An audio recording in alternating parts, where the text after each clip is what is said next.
ব্যাপারটা এমন না যে আল্লাহ লিখে রেখেছেন বলে আপনি বেছে নিচ্ছেন। যেহেতু আপনি এটাই বেছে নেবেন, তাই আল্লাহ আগে লিখে রেখেছেন।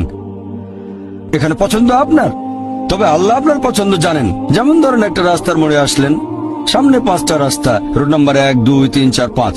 এখানে পছন্দ আপনার, বেছে নিতে পারেন রোড নাম্বার 1, 2, 3, 4, 5। আপনি গেলেন রোড 2-এ। এটা আগে থেকেই লেখা আছে আপনার নিয়তিতে যে আপনি যাবেন 2 নম্বর রোডে।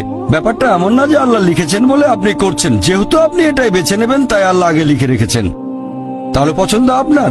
আপনি চাইলে টাকা উপার্জন করতে পারেন ভালো কাজের মাধ্যমে, হালাল উপায়ে, অথবা পারেন চুরি করে হারাম উপায়ে। পছন্দ আপনার। ধরেন চুরি করলেন, এটা আপনার সিদ্ধান্ত। তবে আল্লাহ আগে থেকে জানেন যে এই লোকটা সহজে টাকা পেতে চায়, তাই চুরি করবে। তাই আল্লাহ আগে লিখে রেখেছেন যে এই লোকটা 25 বছর বয়সে চুরি করবে। এখানে দোষটা কার? দোষ আসলে আপনার। তবে আল্লাহর আছে ইলমে গায়েব, তাই তিনি আগেই লিখে রেখেছেন।